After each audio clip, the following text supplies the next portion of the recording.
Hello there, folks. The Greater London Assembly Question Time has been a farce for quite a while now. The working relationship between Mayor Sadiq Khan and Tory members of the GLA broke down years ago. We're at the stage now where the Conservatives take a default position of opposing him on almost everything, and this has resulted in the Mayor being a bit of a troll in order to attempt to wind them up. You'll see here in the compilation I've put together from the latest Mayor's Question Time, the level of hostility towards Khan is extremely noticeable, as is the disdain that the Mayor has towards the Tory members of the GLA. But ultimately, this just serves as another example of just how repulsive the Tory party as a whole has become. Enjoy. Assembly Member Best. Thank you, Chair. Just quickly, Mr Mayor, 18% of the affordable housing starts last year were family homes, only 18%. Clearly that's not going to meet the need to support overcrowded homes. Will you look urgently to make sure that that percentage increases when we look at these stats next year? I don't recognise that figure. As I said, on completions it's north of 40%. Sorry, it's I said 18% of starts this year. Oh, beg your pardon. Sorry, beg your pardon. Sorry. Sorry, I blame the microphone. Yeah, no. So what we've done is, as part of the London Plan, we've given each local authority a requirement to make sure they look at the need in their boroughs. And so we are working with council to increase the number of family-sized homes for the reasons that have been suggested by Assembly Member Moema. And so I'm happy to report back at a later stage in relation to where we are in relation to progress made. But it's right that we need to have all sorts of units of homes in London, and that includes family homes. For the obvious reason, the only way a family can afford a home in London that's the right size is through affordable housing, because the average cost of a terraced home to buy is now £850,000 in London. So this will be the only route for a family to get out of overcrowded accommodation to one that's got the right size. Thank you. We don't need any review. We don't need any stats to tell you that 18% does not meet the need for family-sized homes in London of affordable homes. So I just hope that next year, when we look at these stats, that they are above 18%. Thank you. Well, in answer to that question, Chair, the key thing is to make sure that... All right. So, fair enough. The next question is now being asked by Assembly Member Hall, and it concerns the ULEZ expansion update. Thanks, Chair. I'm assuming this is a question rather than a statement. TfL is on track to deliver the expansion of ULEZ London-wide on the 29th of August. With air pollution contributing to around 4,000 Londoners dying prematurely each year, children growing up with stunted lungs, and a higher risk of dementia in older people, it's now essential that the ULEZ is expanded. This is also a matter of social justice. London's poorest households are least likely to own a car in outer London. 70% of households that earn less than £10,000 actually don't own a car. But poorer households are more likely to be affected by the impacts of toxic air caused by traffic and congestion. Londoners are already preparing for the expansion and switching from older, more polluting vehicles. Data shows that 9 out of 10 cars seen driving in outer London on an average day already meet the ULEZ standards. This is up from 85% in November 2021 and 75% in June 2020. TfL's Check Your Vehicle tool, where drivers can find out if their vehicle meets ULEZ standards, has been visited more than 6 million times since November 2022, when I made the decision to expand the ULEZ. Over £20 million of my £110 million scrappage scheme has already been allocated to lower income and disabled Londoners and to London's small businesses, sole traders and charities. Thousands of applications have been approved so far, helping drivers across the capital transition to greener transport options. TfL is undertaking an extensive multi-channel marketing campaign to raise awareness of the expansion amongst Londoners and home counties drivers. Activity is running across traditional media like TV, radio and local and national press. It's also running at more targeted locations like roadside posters, screens in motorway service stations, petrol pump nozzles and on Waze, a wayfinding app. TfL is also distributing leaflets in high footfall locations like shopping centres and sending letters to the owners of non-compliant vehicles via the DVLA. This sits alongside engagement with key stakeholders to raise further awareness of the expansion and provide any information that their communities might require to prepare for the expansion. Expanding the ULEZ London-wide is a crucial part of ensuring a greener, healthier and fairer future for London. The expansion of the ULEZ on the 29th of August is a critical element of London's fight against the triple challenges of air pollution, the climate emergency and congestion. Thank you, Mr Mayor. The last MQT, you said 9 out of 10 of those households in outer London who have a car are compliant. Was that statement accurate? Yeah, the figure comes from analysis of the data from existing ANPR cameras and is representative of circulating traffic in the area, the vehicles that will be impacted by the expansion.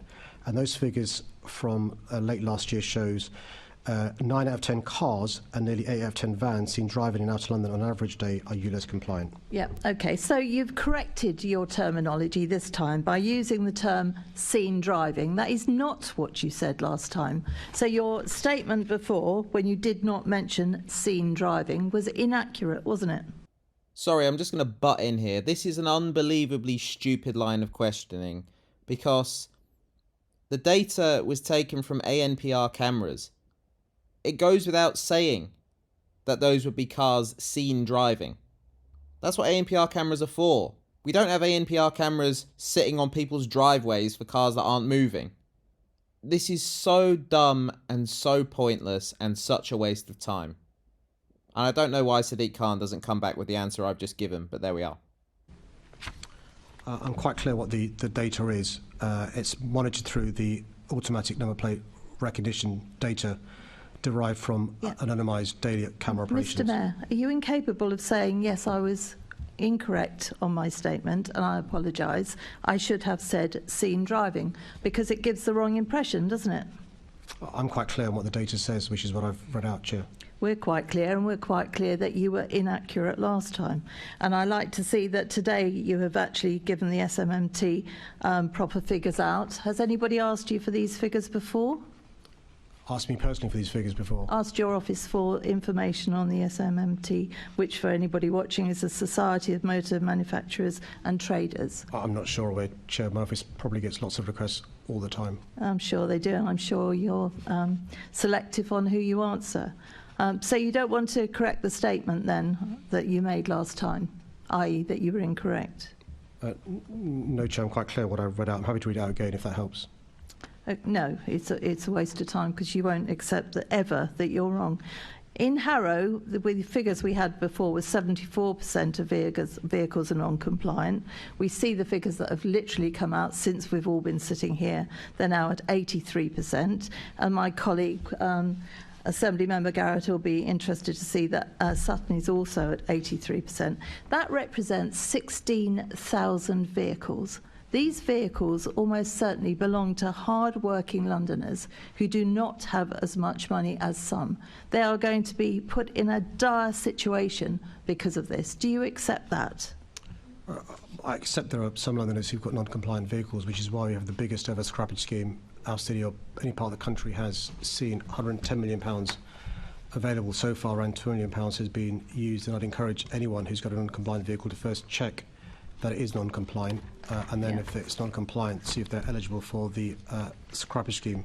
At the same time, we're lobbying the government for more support towards a scrappage scheme as they've given to other parts of the country. We're hopeful the government will give us more support towards a scrappage scheme to help the sort of families that you're Mr. concerned Mayor, about. you come out with comments and statistics that we now have to wonder if they're true, because clearly this was incorrect 2 months ago when you gave us the information of 9 in 10. You poo-poo it and say that it's hardly anybody that's going to be affected. In Harrow, 16,000 people will be affected. In Sutton, 16,000 people will be affected. And all the boroughs around. The amount of information and heart-rendering stories we're getting through the post show this is going to have a very detrimental effect on the poorest in our societies, hard-working Londoners. Do you not regret that at all? Well, as I said in my original answer, Chair, it's those in outer London who suffer the worst consequences of air quality. It's those in outer London who suffer the most deaths attributable to air quality. They've not seen some of the benefits of the ULEZ in central London and London, which is why I want them to feel the benefits that we all feel. You're repeating yourself, so I'll go on to a different point on this. So what are the ramifications of Surrey and other home counties, county councils refusing to allow any TfL ULEZ related signage on their roads? Well, it means people who live in the home counties who may not have a vehicle that's compliant won't be told that the ULEZ zone is about to come upon them when they drive in. And so it means that those residents won't realise that and may end up having to pay a fine because they've not paid the £12.50. Okay, so what have you put in place? If July's judicial review determines that the ULEZ should not expand, have you determined how you're going to proceed? No. You haven't? We're still moving ahead on the basis of the ULEZ being expanded at the end of August. So if they're saying that it's incorrect, you're going to ignore that and go ahead anyway? That wasn't the question you asked. The question you asked was... No, I'm saying that now. Are you going to go ahead regardless? No. I always follow the law, and I'm quite clear in relation to what we think is going to happen in the judicial review. Your question was, are we planning for losing the case? The answer is no. But if it's the case that the court finds against us, we'll consider that should it happen. So you haven't got any plans if they do come out with that? No, we're not expecting to lose the court case. But surely you've got a plan in place. Surely, if they do come out with the fact that they don't think it should go ahead, what are you going to do about it? Well, you can't not have a plan. Even you, Mr. Mayor, must have a plan. Surely. We do expect to have the ULEZ expanded at the end of August. 3 of the 5 grounds of judicial review were rejected by the court. 2 of the 5 grounds have been said to be arguable, so proceeding to the full hearing. We're confident we will win the case. We'll have to wait and see what the court decides. Well, that confidence might make you look very stupid if they say you're not to proceed, and the fact that you haven't got a plan if they say that, I find extraordinary. I'll leave it there. Thank you, Chair. Chair, is that a question or another statement? It was another statement. Thank you very much. It's got assembly statement time. Time will tell what that was. Time will tell. The evidence tells us that breathing in nitrogen dioxide, particulate matter on a regular basis means children's lungs are smaller forever. Forever. Once they're stunted, they can't grow back. And so that has an impact throughout the course of their life. And these doctors, they gain nothing by raising awareness of this issue, except fewer customers, fewer patients. They're raising awareness of this. And by the way, other experts, brackets, provided evidence, close brackets, from Imperial College, one of the world's finest universities, are quite clear about the benefits of the ultra-low emission zone. And, you know, it was a tough decision because I accept there are some people who have got all issues in relation to they're driving a vehicle, they need to drive a vehicle, and it's unfortunately not compliant. And that's why we've introduced first £61 million, now £110 million to support these families. But, you know, the worst thing of all when it comes to politics is misinformation, particularly when it comes to issues as important as issues as important as children's well-being. And, you know, people in the gallery, including those children, are watching. I'm being heckled talking about air quality and air pollution, and I apologise for the behaviour of Assembly member. Some members. It's not your time to speak.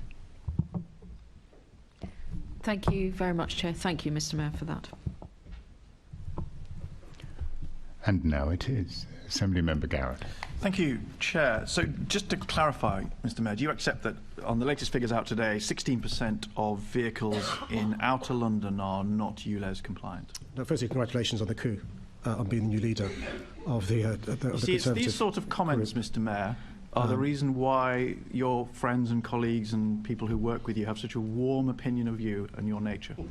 If you could answer my question, though, and rather than make statements, I would appreciate that. Good. So do you accept that 16% of vehicles in outer London are non-compliant? Well, I'm sorry that the member doesn't accept my congratulations. There you go. No, I don't accept the figures that referred to by the leader of the Conservative group. I'm quite clear in relation to TfL's always been consistent since 2017 in using figures from the automatic number plate recognition cameras. And from 2017, we've been comparing apples with apples rather than vehicles registered for a number of reasons. vehicles registered is not an accurate reflection of information. Often cars are registered in one place but may be driven elsewhere. Often a car may not be used as well as people think it's going to be used. Often there are other exemptions available. For example, we've introduced schemes to do with exemptions and disability exemptions. So the most accurate data is the automatic number plate recognition data, and that shows in outer London more than 9 out of 10 vehicles are compliant, and that's gone up from what it was in previous years. Okay, you don't accept that figure. That's fair enough. That is at least clear. So you present ULEZ. You've spoken at length this morning just now about why it's a positive change. Why is it, do you think, that so many of your own party colleagues aren't persuaded about the need to bring it in August? Well, so in London, we've got, I think, 49 Labour MPs. I think 47 are publicly saying positive about this in London. We have 21 Labour councillors. I think all of them have been supportive of ULEZ. We have a number of members of the Assembly here who are Labour. I think all of them are supportive of ULEZ. I mean, and actually, to be fair, there are some Conservatives very supportive of ULEZ. The chair of the Climate Change Committee. Sure. But look, this is your flagship policy, though, and you present the... When I'm interrupting because you're now changing the subject and not answering my question, which you have now answered. So you've accepted that, I mean, this is your flagship policy, and you present it as you have done this morning that, you know, why would anyone be against it? And yet some people in your own party are against it. Rachel Reeves, who's hoping to be Chancellor of the Exchequer, she was asked 4 times on LBC 2 weeks ago if she supported it, and she sort of treated it like a bad smell that she tried to waft away. Why is it, do you think, that she didn't enthusiastically endorse and support your flagship policy? Well, can I suggest, Chair, I have far more support in my party than he does amongst his group of Assembly members, and my party is far more united than his party is, and so I'm quite comfortable with the support I've received from my party. So why did you 4 times refuse to support your flagship policy, Mr Mayor? I'm quite comfortable and grateful for the support I've received from my party nationally, regionally, and from those on the Assembly here. So is it that you think that Rachel Reeves doesn't care about children's stunted lungs? Why did she 4 times refuse to endorse your policy? Well, I mean, she could have enthusiastically backed it. She could have been proud of it. Why do you think she didn't do that? Well, I think I've been quite clear, Chair, that I'm really pleased for the support I've received from not just those colleagues here, but from the National Labour Party. I think most recently this week, Keir Starmer was on one of the radio stations and was incredibly supportive of this policy. So I'm quite clear. We've got support from not just the doctors referred to by a previous question, not just okay, those. If you'll forgive me, I sense that you are monologuing. Politicians. So Seema Malhotra said, "I'm very concerned about the economic impact the current rollout plans will have on residents and small businesses." You were earlier on this morning, in response to a different question, extremely eloquent about your concern about food poverty. What impact do you think your ULEZ expansion will have on food poverty? But I agree with Seema in relation to the concerns that we both have in relation to the impact on small businesses, which is why we've set up a scrappage scheme of £110 million. And in fact, Seema is very supportive of our policy. What she wants to do, and I agree with her, is to get the government to give more support to small businesses, charities, low-income families, and so forth. I'm also quite clear the same families who are suffering from food poverty have children, some of whom with stunted lungs, children with asthma, but also their parents, when they're walking their kids to school, are breathing in the poison from these vehicles. Those children with food poverty, whose families earn less than £10,000, 7 out of 10 of those families in outer London don't own a car. So 3 out of 10 do. And what impact do you think your ULEZ policy will have on food poverty? I think what it will do, combined with the free school meals in September, lead to children being able to breathe cleaner air, lead to their parents having to take less time off work because of respiratory conditions, so if they're on 0 hours contract, earning more money. But the free school meals from September, which okay, I didn't ask about free school meals. I asked about ULEZ. I asked about ULEZ. That's a different policy, Mr. Mayor. So it seems to me you have no sympathy at all for anyone who's pushed further into poverty or into poverty by your £12.50 a day cost of living charge. I hear no sympathy for those people from you. I've been quite clear in relation to the policies we've announced to support those families who may have a non-compliant vehicle. The £170 million supports those lower income families, supports charities, supports small traders, and supports sole traders as well. Clearly, if we had more money from the government, we could provide even more assistance to those families. Okay, I didn't hear a single word of sympathy there, Chair, so I will leave it there. I do apologise. Assembly Member Duvall. Mr Mayor, in terms of all these issues, can you just quickly update us of where the government is? You mentioned it briefly, but didn't tell us where we are, about adding some more money into the scrappage scheme, because, of course, the members opposite have been campaigning for that, haven't they? I bet they've not. But let's see if they're going to ask any questions around that. So where have we got to with government on adding more money to the scrappage scheme, like they've given the rest of the UK, rather than to London? Well, if we work on the basis that when members in this Assembly raise issues of concern about poverty in those in outer London and concerns about those in home counties, you'd have expected them to be lobbying the government for more support towards, for example, a scrappage scheme. And we were hoping there'd be cross-party working to try and persuade the government to give London and the home counties the same support they've given other parts of the country, those in Manchester, those in Birmingham, those in Bath, those in Portsmouth and elsewhere. The good news is we have seen colleagues in the home counties from other parties, Labour and other parties, lobbying the government for more support, the MP for Slough and others. I've seen no evidence of colleagues in this Assembly lobbying the government for more support. So if they are sincere, and we've got to work on the basis they are sincere, about expressing concerns about constituents who may be affected by this, the words used by the new leader of the Conservative group is those suffering food poverty. You'd have expected them to be lobbying privately and publicly the government. I've seen no evidence of that. We're going to carry on lobbying the government privately and publicly for more support towards this because we do care about those families.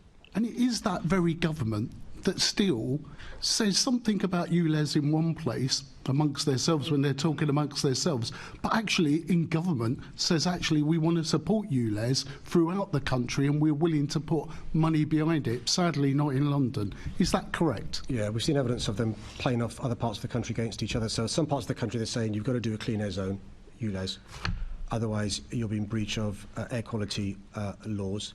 And we've done that. And are ahead of the game and making progress, seen as a world leader, and no support from the government. And so it's a good example of the government saying one thing to one part of the country, another thing to another. I am confused by the opposition stance within the Assembly because I'm not sure whether they support ULEZ or they just don't support it now because of the cost of living crisis. They talk a lot about the cost of living crisis around that, but they don't really want to add the other issues in, isn't it? Isn't it a bit unfair that it's always you adding to the cost of living crisis, but actually we ignore completely all the other issues of their policies that add to the cost of living crisis? Well, I tell you what, let's do an audit. Let's put the money where it is, what their policies do in terms of the burden on cost of living crisis, when actually this cost is about making sure cleaner air quality, that even the Evening Standard, that's one of your biggest critics, has got behind you and supporting you on it, because that's the trend. And they may laugh, but actually it's not a laughing matter when you're talking about the health of Londoners, when you're talking about early deaths. And you can be cavalier and you can play your political points, but in terms of what we need to be doing and moving ahead on this issue, we were already behind because of Boris Johnson delayed the issues of ULEZ. We're catching up. And in that delay, people have suffered. Now, if you're prepared to let that suffering goes on, Mr Mayor, so let's do it. What's the plan B? If you're found in terms of legal issues, you're going to make yourself legal compliant. But there's nothing in terms of legal actions that's going to stop ULEZ being introduced. Well, the thing is, Chair, that when the members of the Assembly laughed at reference to the Standard, you'd have forgotten that George Osborne's no longer the editor of the Standard, which is why they're so upset. And the good news is the Standard have got excellent journalists, some of them sitting in the gallery today, who do excellent work reporting on matters relevant to Londoners, and we're very grateful for the excellent work they do. But here's the point: where do you hear this group complaining about the £7,000+ added to the owner-occupier because of mortgages going up because of their policies? Where's their concern about the 20% increase in food inflation some of Ahmed raised because of a direct consequence of their policies? Where's their concerns in relation to exports going down because of the hard Brexit, causing real problems to these families? But the point that Leonie Cooper was mentioning in relation to the doctors is you've got medics, you've got health experts, you've got parents of children with stunted lungs saying they would like this policy rolled out. I understand there are concerns with some people who've got vehicles that are polluting, and so why are they working with us to lobby the government for more financial support? And that's what I don't understand. That's why I can understand people being suspicious that their motives aren't concerned about these families. Their motives aren't concerned about us going too fast. It's a good example of them always being opposed to this policy, 2017, 2019, 2021 and 2023. Thank you. Our next question concerns cannabis smoke, and it's from Assembly Member Devenish. Thank you, Chair. The use of illegal drugs harms individuals, families and communities across our city. Dame Carol Black's review estimated the illegal drugs market to be worth £9.4 billion a year in England and Wales, but that the associated health harms, crime and impacts on wider society could be costing us more than double that. There is no question that we need to do more to tackle this epidemic. The police have an important role, and the Commission and I are committed to strengthening the Met Police Service's response to the organised criminals behind the drugs trade, drug-related violence and neighbourhood crime and antisocial behaviour. Local policing is particularly important in this regard, and the Commissioner's updated turnaround plan will aim to provide the strongest ever neighbourhood policing. But policing alone cannot solve a complex social problem like the misuse of drugs. Project Adder has led to a significant number of police seizure of drugs, weapons and illicit finances, coupled with local authority and voluntary sector work to support vulnerable drug users into treatment. The London Drugs Forum has brought these partners together, along with others from the health and criminal justice system, to ensure there is a holistic approach to tackling drug-related harms and crimes. I'm pleased to say that through City Hall funding and the partnership built through London Drugs Forum, Project Adder is being expanded to carry out its vital work across the whole of London. Drug laws themselves remain an issue of significant debate. It's right that the Mayor of London should make a constructive and evidence-based contribution to that debate. That's why I've convened experts from medicine, law, policing, academia and community relations to form the London Drugs Commission. The Commission is considering the impact and effect of current cannabis laws on crime, particularly violent crime, public health and economic outcomes. It is exploring police enforcement of those laws and support and treatment services for addicts. The Commission is also examining the latest evidence from the UK and across the globe on the harms of cannabis, the best methods of prevention, the most effective criminal justice responses, the public health benefits of different approaches and other relevant factors. The Institute for Global City Policing, based at University College London, has been appointed as a research partner to gather and review this evidence. Based on this research, the Commission will make recommendations to improve the current legal framework and practice. I won't know what they'll recommend until that work's been completed, but I look forward to receiving their findings in due course. Thank you, Mr. Mayor. Let me read the question I actually asked you, as you didn't bother to answer it. From the Member of Parliament for Holborn and St Pancras, quote, "There's a family in my constituency. Every night, cannabis smoke creeps in from the street outside into their children's bedroom, aged 4 and 6. Keir Starmer said, that's not low-level crime, it's ruining lives. I actually agree with him for once. Do you agree with him? I do, but you didn't read the next paragraph, what he said. So we won't pull any punches on this. Everyone protected, everyone respected. That's what justice means. And the Tories are soft on it. Soft on antisocial behaviour, soft on the crime that most affects working class communities. Only Labour will protect them. I agree with that too. Well, the person responsible for crime in London for the last 7 years, believe it or not, I think is you. And cannabis use has become far more widespread. And in fact, it's effectively become decriminalised under your reign. Isn't that correct? Well, actually, the areas in the country where they've started drug diversion methods are in areas like Thames Valley. Last time I checked, there wasn't a Labour Police and Crime Commissioner there. Durham as well. So if he's suggesting his colleagues in Durham and Thames Valley are somehow, inverted commas, soft, I think he should take that up with them. I'm quite clear.